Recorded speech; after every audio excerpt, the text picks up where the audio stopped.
Hello students and welcome back to my accountancy class.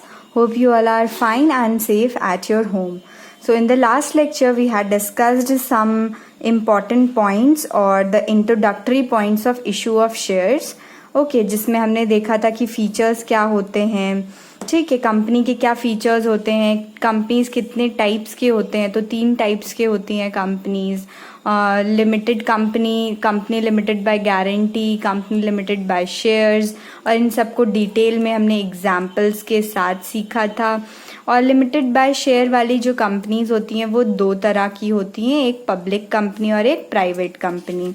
हमने private और public company के differences देखे थे कि कैसे अगर हमें कंपनी को स्टार्ट करनी है तो अगर प्राइवेट कंपनी स्टार्ट करेंगे तो उसके लिए क्या क्या चीज़ों की ज़रूरत पड़ेगी और पब्लिक कंपनी के लिए क्या क्या ज़रूरत पड़ेगी, ठीक। फिर हमने देखा था कि 1 पर्सन कंपनी क्या होती है, ये 2013 में आती है।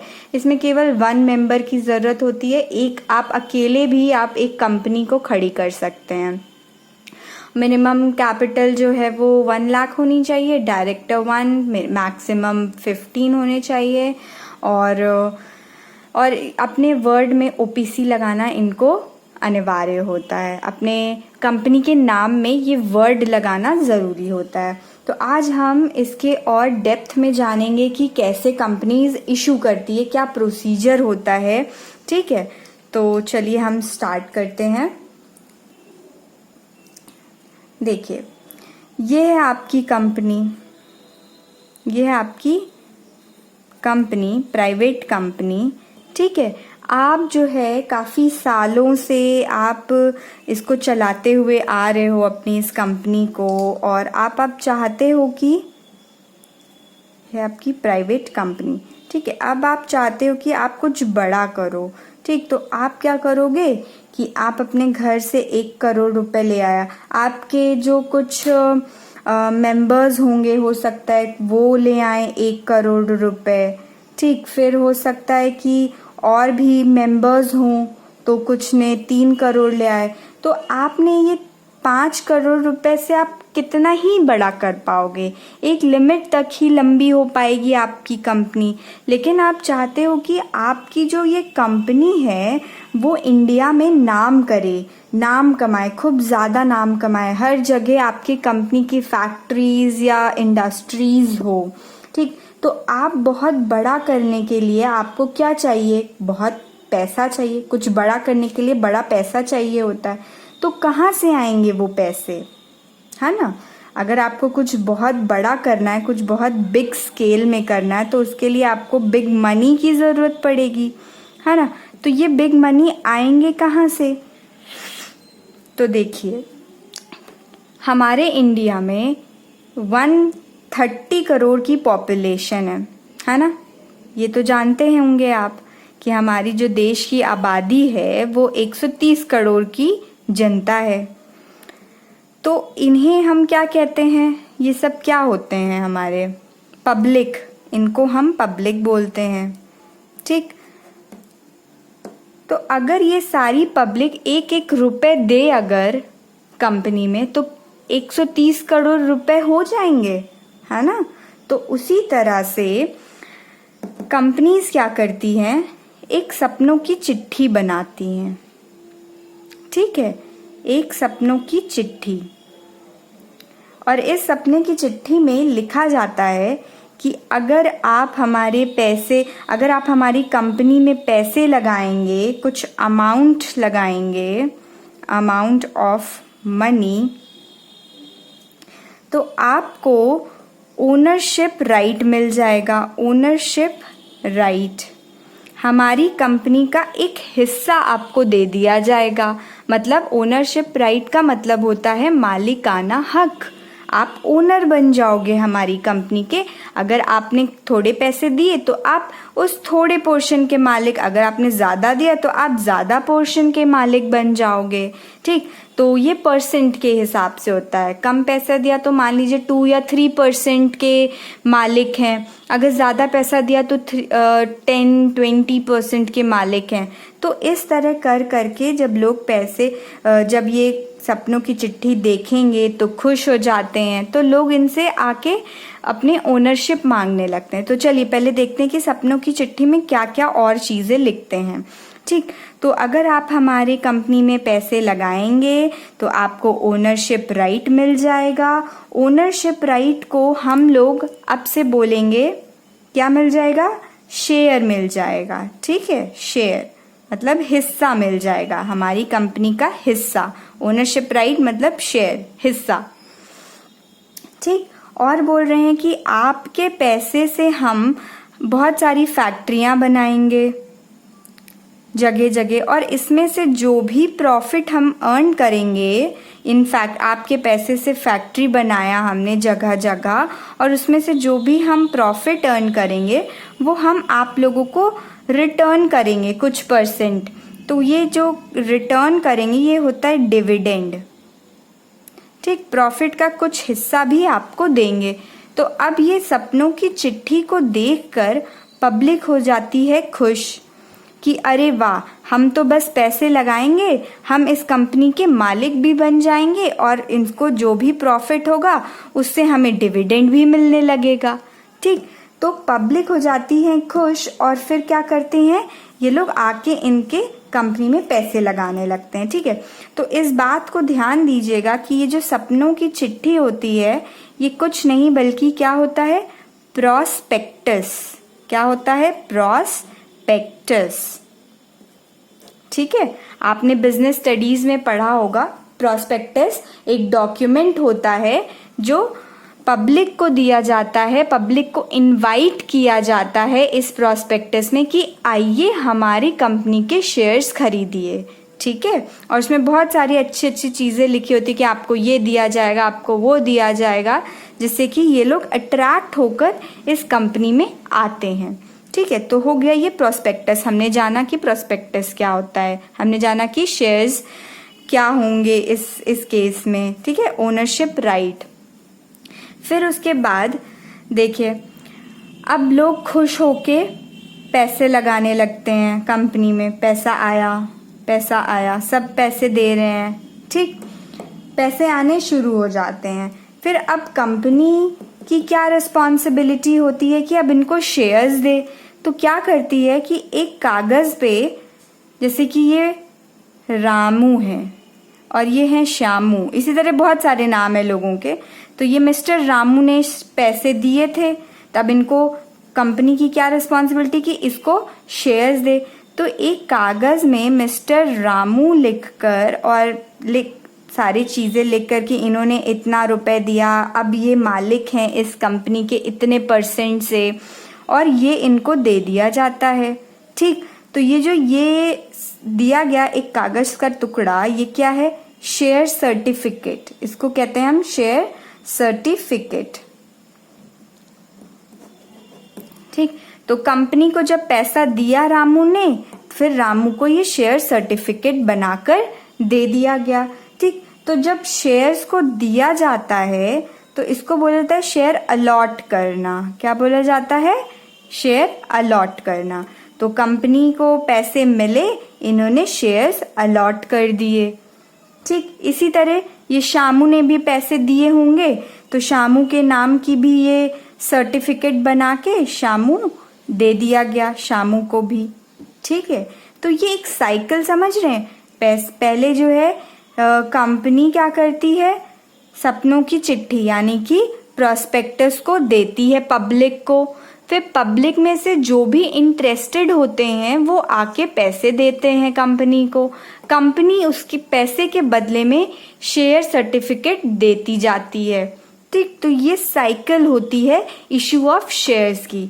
अब आप सोच रहे होंगे कि इसमें मेरा क्या काम है ना? तो आप यहाँ पे क्या हो? आप एक अकाउंटेंट हो, आपकी नौकरी लगी है इस कंपनी में। आप एज एन अकाउंटेंट काम करोगे, मुंशीगिरी करोगे। आप क्या करोगे? सारी रिकॉर्डिंग करोगे।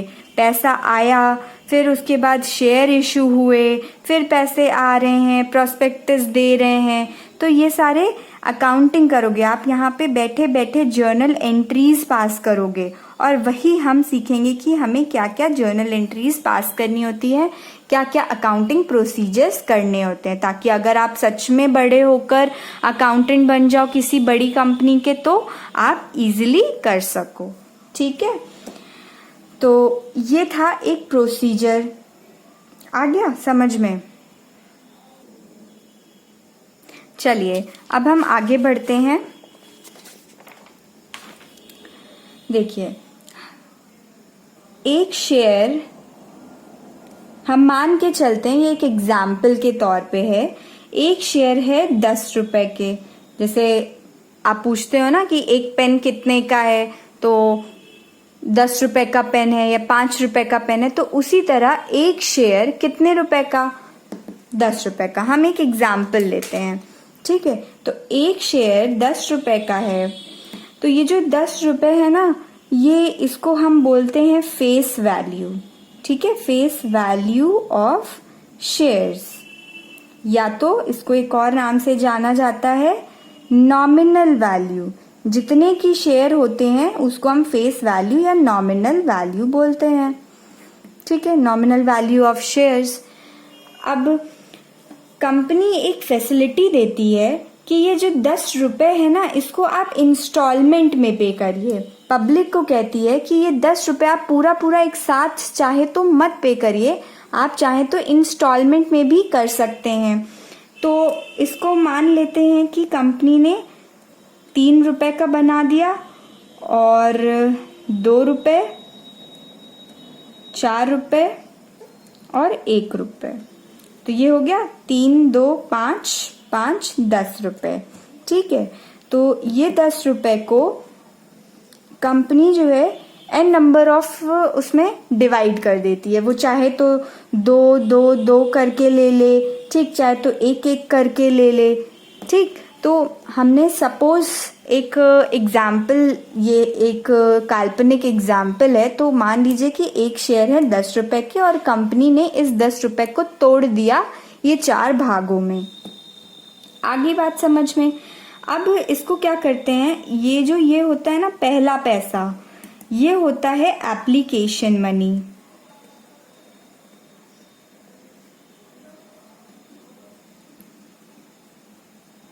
ठीक है, ये पहला जो इंस्टॉलमेंट होता है उसे हम कहते हैं एप्लीकेशन मनी।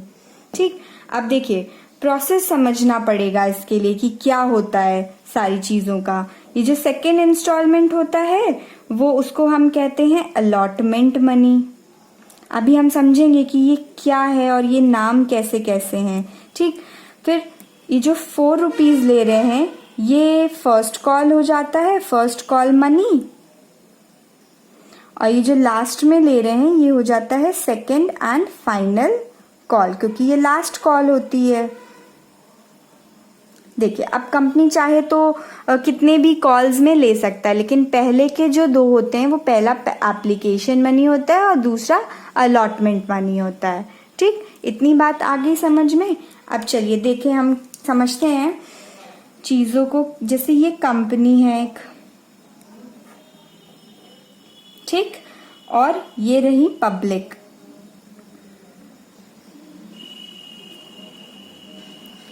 कंपनी ने प्रोस्पेक्टस इशू किया, वही सपनों की चिट्ठी,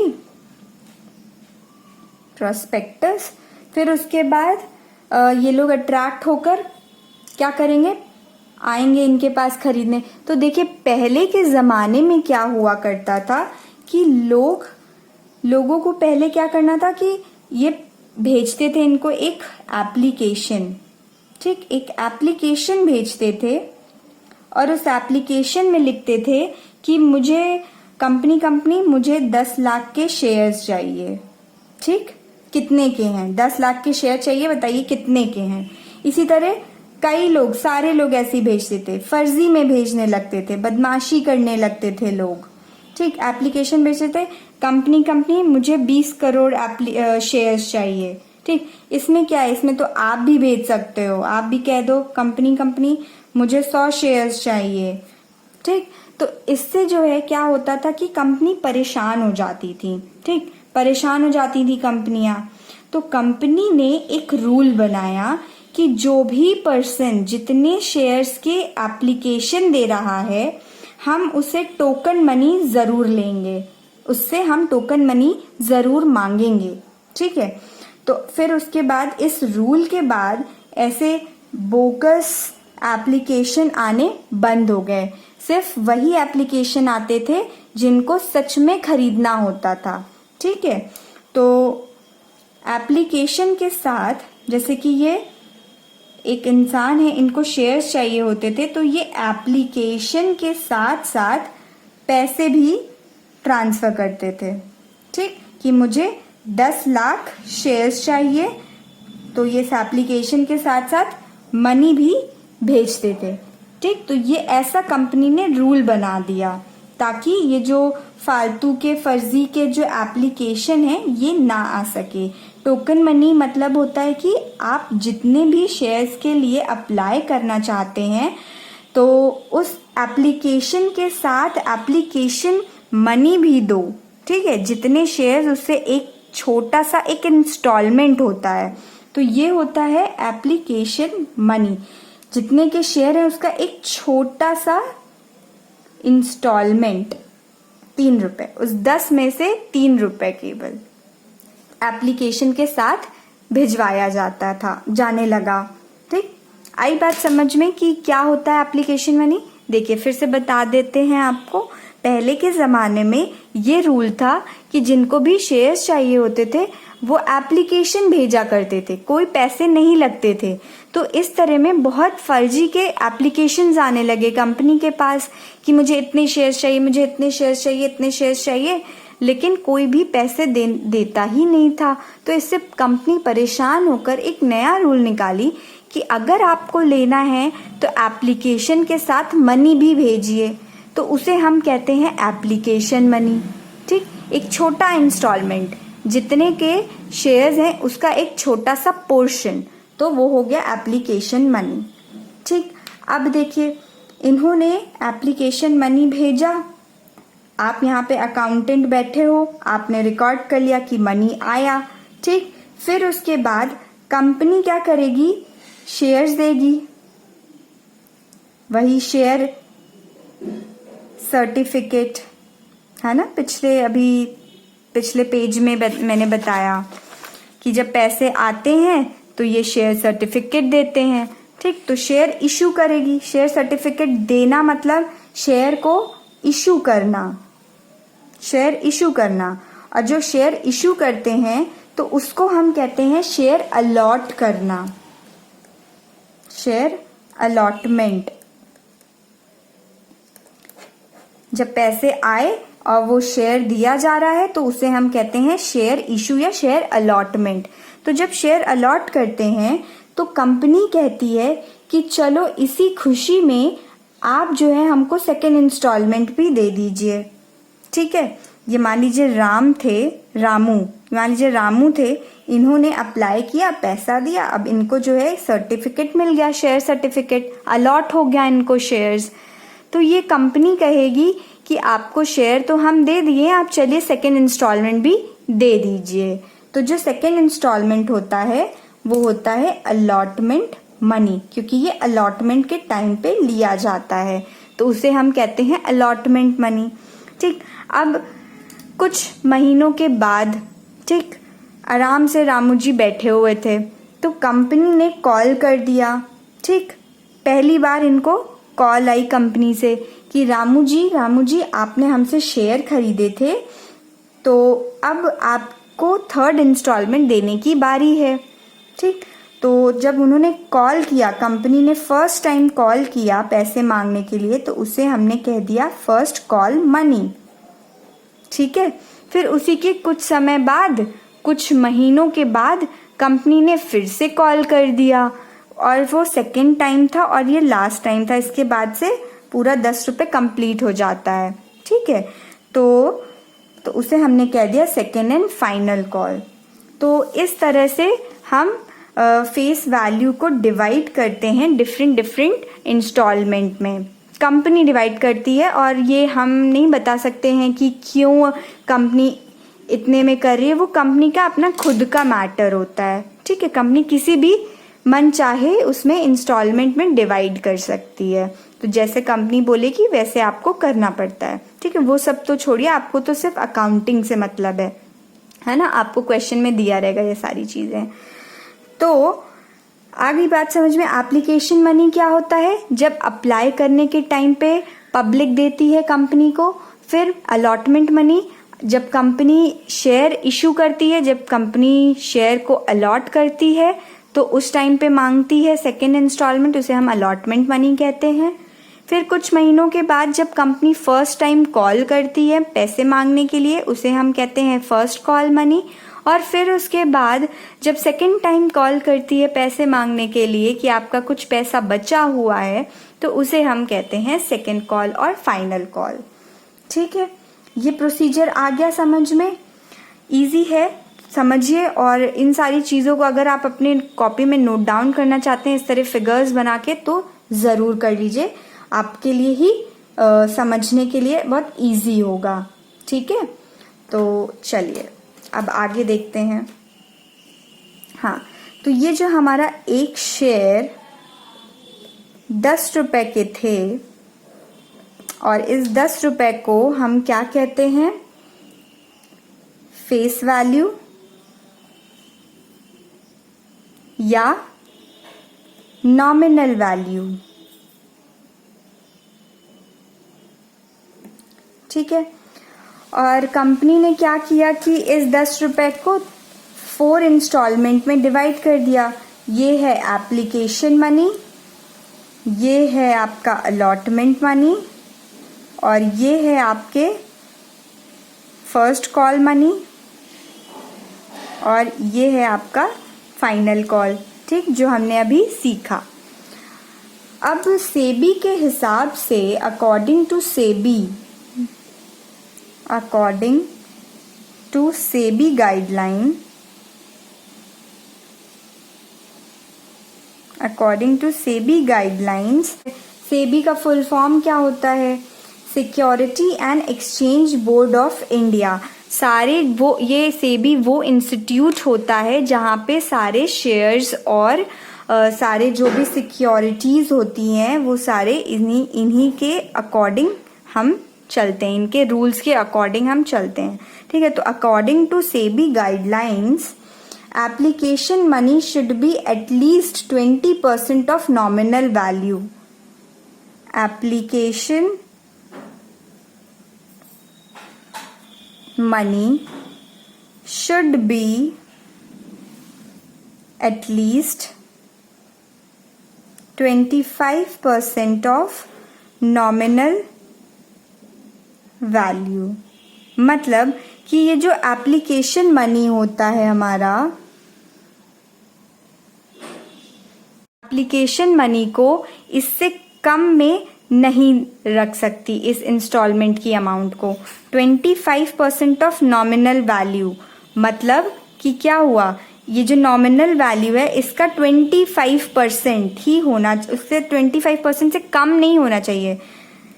25% ऑफ ये नॉमिनल वैल्यू। ठीक, तो इसका जो भी आंसर आएगा उतना या उससे ज़्यादा होना चाहिए। ठीक है, तो ये उससे ज़्यादा था, तो इसीलिए कंपनी ने इतने के एप्लीकेशन मनी का इंस्टॉलमेंट रखा।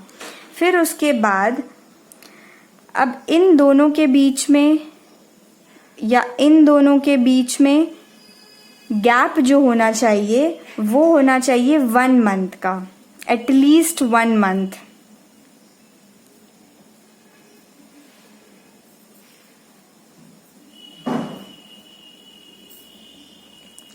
वन मंथ का गैप होना चाहिए। ऐसा नहीं कि आज कॉल करके बोला गया फर्स्ट कॉल अपना अलॉटमेंट मनी दीजिए, ये है अलॉटमेंट मनी, ये है आपका फर्स्ट कॉल, ये है सेकेंड कॉल। अब कंपनी का बस चले तो वो तो आज अलॉटमेंट मांगी, कल बोल दे फर्स्ट कॉल दीजिए, फिर परसों बोल दे सेकेंड कॉल दे दीजिए। तो इन सारी चीज़ों से बचाने के लिए इन्वेस्टर्स, मतलब सारे जो पब्लिक हैं, उनके इंटरेस्ट को बचाने के लिए सेबी गाइडलाइंस के अकॉर्डिंग क्या है कि एटलीस्ट 1 मंथ का गैप होना चाहिए 2 कॉल्स के बीच में, ठीक है। तो ये थे हमारे सेबी के कुछ गाइडलाइंस। अब देखिए, अब आगे इसका समझते हैं और चीज़ों को, ठीक है। तो ये हमारा था एप्लीकेशन मनी, ये था अलॉटमेंट मनी, ये था हमारा फर्स्ट कॉल और ये था हमारा फाइनल कॉल, ठीक है। इसी एग्जाम्पल को लेके चल रहे हैं। ये जो 1 share is equal to 10 rupees है, ठीक। अब देखिए, अब इसमें एक गोपाल नाम का इंसान था जिसने यहाँ पे एप्लीकेशन मनी जो है इन्होंने दिया।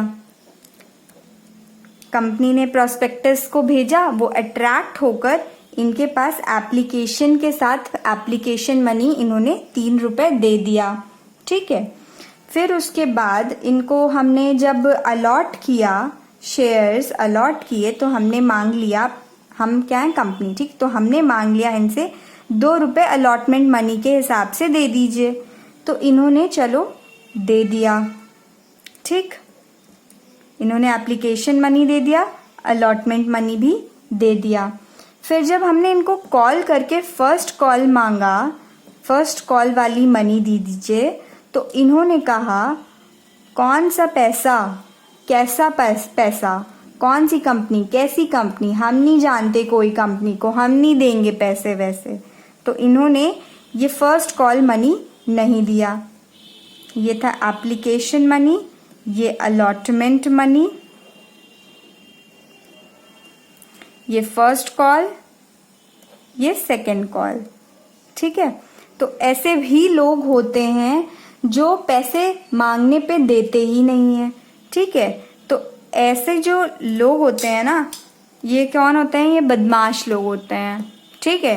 तो ये लोग पैसे नहीं देते हैं, पहले शेयर्स खरीद लिया, एप्लीकेशन मनी दिया, फिर अलॉटमेंट मनी देकर शेयर्स ले लिए, फिर उसके बाद क्या किया, फर्स्ट कॉल जब मांगने गए तो ये नहीं देते हैं। तो जो अमाउंट, जिस अमाउंट से इन्होंने नहीं दिया, उस अमाउंट को हम कह देते हैं calls in arrears, calls in arrears, ठीक। तो जो इंसान ने पैसे नहीं दिए उसको हम बदमाश बोल देते हैं, और जो अमाउंट नहीं दिया उस अमाउंट को बोल देते हैं कॉल्स इन अरियर्स। फिर उसके बाद देखते हैं दूसरे आदमी ने क्या किया।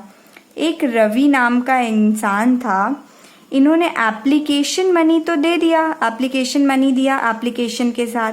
फिर जब हमने अलॉट किया इनको शेयर्स, तो हमने मांगा इसी खुशी में अलॉटमेंट मनी भी दीजिए, तो इन्होंने अलॉटमेंट मनी भी दे दिया। फिर उसके बाद जब हमने उनको कॉल किया कि कुछ महीनों के बाद, एटलीस्ट 1 मंथ के गैप में, हमने इनको कॉल करके कहा कि अपना फर्स्ट कॉल मनी भी पे करिए, तो इन्होंने कहा कि अच्छा, आप हमसे फर्स्ट कॉल की मनी मांग रहे हैं तो आप ले लीजिए, और आप फर्स्ट कॉल के साथ साथ सेकंड कॉल भी ले लीजिए। तो ये व्यक्ति बहुत ही अच्छा इंसान निकला। इन्होंने क्या किया कि फर्स्ट कॉल के साथ साथ इन्होंने सेकंड कॉल भी दे दी। हमने मांगा नहीं था, सेकंड कॉल हमने नहीं मांगा, फर्स्ट कॉल ही मांगा, तब भी पर भी इन्होंने दोनों कॉल एक साथ पे कर दिया। ये जो एडवांस में इन्होंने दे दिया, तो हम इसका नाम दे देंगे कॉल्स इन एडवांस, ठीक। तो ये हो गया कॉल्स इन अरियर, जो नहीं देता, और जो एडवांस में दे देता है उसे कॉल्स इन एडवांस कहते हैं, ठीक है। अब एक और आदमी का एग्जाम्पल लेते हैं हम लोग, शामू, ठीक। ये शामू नाम का व्यक्ति है, इन्होंने एप्लीकेशन मनी दे दिया, एप्लीकेशन के साथ साथ इन्होंने एप्लीकेशन मनी दिया। फिर इनको जब हमने अलॉट किया शेयर्स, तो ये कह रहे हैं, हमने बोला कि लाइए हमको अलॉटमेंट का पैसा दीजिए, तो इन्होंने कहा कौन सी कंपनी, कैसी कंपनी, हम नहीं जानते कोई कंपनी वंपनी को, ठीक। तो कंपनी के पास इतना समय तो नहीं होता कि उसके पीछे पीछे दौड़े, ठीक है, कि हमें पैसे दीजिए। फिर उसके बाद कुछ महीनों के बाद फर्स्ट कॉल जब फर्स्ट कॉल का टाइम आया तो कंपनी ने पूछा कि आपने अलॉटमेंट मनी तो नहीं दिया था, चलिए अब आप दे दीजिए फर्स्ट कॉल मनी के साथ साथ अपना अलॉटमेंट मनी भी दे दीजिए। तो ये बोल रहा है शामू, कौन सी कंपनी, कैसी कंपनी, हम नहीं जानते कोई कंपनी, हम पैसे वैसे नहीं देंगे। और फिर उसके बाद कंपनी को आता है गुस्सा। तो जब कंपनी को गुस्सा आता है तो अभी तक शामू परेशान कर रहा था कंपनी को, अब कंपनी इसको परेशान करेगी तो इसके शेयर को फोरफीट कर देती है। फोरफीट करना मतलब कैंसिल कर देती है। इसके शेयर्स जितने भी हैं, शेयर को कैंसिल कर दिया कंपनी ने, ठीक। और इस कैंसिलेशन ऑफ शेयर को हम लोग कहते हैं शेयर फोरफीटेड। शेयर फोरफीट, ठीक है। तो ये होता है कि शेयर फोरफीट का मतलब, अगर शेयर कैंसिल कर दिया कंपनी ने तो उसे हम कहते हैं शेयर फोरफीट। तो आ गया सारी चीजें समझ में, ठीक है। तो आज हमने क्या सीखा, आज हमने सीखा कि क्या प्रोसीजर होता है कि कंपनी कैसे कैसे चीज़ों से अपने शेयर्स को इशू करती है। तो हमने प्रोस्पेक्टस के बारे में सीखा कि क्या होता है। ये एक डॉक्यूमेंट होता है जो पब्लिक को इनवाइट करने के लिए बनाया जाता है कि ताकि आके इनसे शेयर्स खरीदें। ये जो सपनों की चिट्ठी होती है, इनको सपने दिखाते हैं, ठीक, ताकि ये अट्रैक्ट होकर आएँ और इनके कंपनी के शेयर्स खरीदें। फिर उसके बाद क्या करती है, पैसे आने लगते हैं तो शेयर अलॉट करती है। हमने सीखा कि शेयर अलॉटमेंट क्या होता है।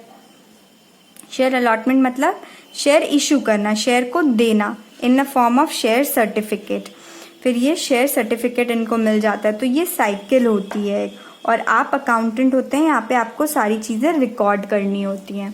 फिर उसके बाद हमने देखा कि अगर एक शेयर 10 रुपए के होते हैं, एक शेयर 10 रुपए के अगर हुए, एग्जाम्पल ले रहे हैं हम, तो फेस वैल्यू उसको कहते हैं हम, और उसको नॉमिनल वैल्यू भी कहा जाता है। और कंपनी क्या करती है, इस फेस वैल्यू को डिवाइड कर देती है बहुत सारे इंस्टॉलमेंट में।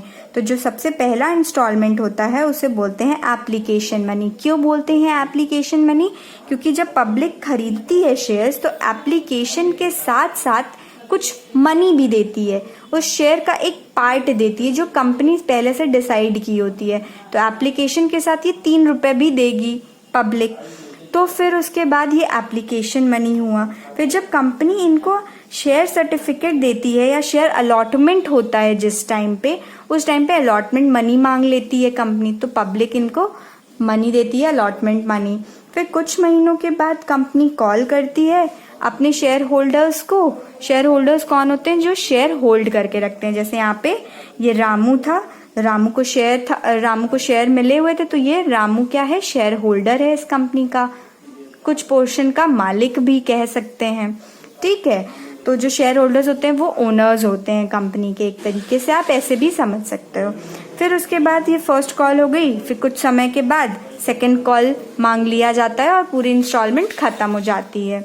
फिर उसके बाद हमने देखा था कि सेबी की क्या क्या गाइडलाइंस होती हैं ये इंस्टॉलमेंट्स को लेके। तो एप्लीकेशन मनी जो भी डिसाइड करती है वो कंपनी, तो वो जो नॉमिनल वैल्यू होता है उसका 25% निकालती है और उससे कम का नहीं होता है, उससे ज़्यादा का हो सकता है, ठीक है। एटलीस्ट 25% ऑफ नॉमिनल वैल्यू, जो भी नॉमिनल वैल्यू है उसका 25% या उससे ज़्यादा, उससे कम नहीं।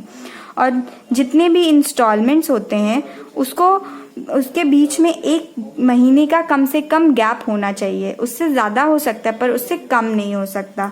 फिर हमने कुछ एग्जाम्पल, कुछ केसेस देखे थे, 3 केसेस देखे थे। पहला केस था जिसमें क्या होता है कि एप्लीकेशन मनी तो आती है, फिर अलॉटमेंट मनी भी आ जाती है। जब इनको शेयर दिया तो इन्होंने एप्लीकेशन मनी दे दिया इनको, फिर जब इनको कॉल किया जाता है तो ये देने से इनकार कर देते हैं, कॉल मनी। तो ये जो अमाउंट होता है इसको हम कहते हैं कॉल्स इन अरियर, जो अमाउंट हमें नहीं मिला। फिर उसके बाद सेकंड केस में हमने देखा था कि इन्होंने एप्लीकेशन मनी दिया, हमने इनको शेयर अलॉट किया और शेयर अलॉट करने पे इन्होंने हमें पैसे दिए, दे दिए। और जब हमने इनको कॉल किया कि आप फर्स्ट कॉल दीजिए, तो इन्होंने फर्स्ट कॉल के साथ साथ सेकंड कॉल भी दे दी। तो ये होता है हमारा कॉल्स इन एडवांस, क्योंकि इन्होंने एडवांस में दे दिया, हमने मांगा तो नहीं था, अपनी मर्जी से दिया। फिर ये होता है थर्ड केस। थर्ड केस में क्या होता है कि एप्लीकेशन मनी तो दिया, अलॉटमेंट मनी के टाइम पे इन्होंने कह दिया मैं नहीं दूंगा, मैं नहीं जानता कौन कंपनी कैसी कंपनी।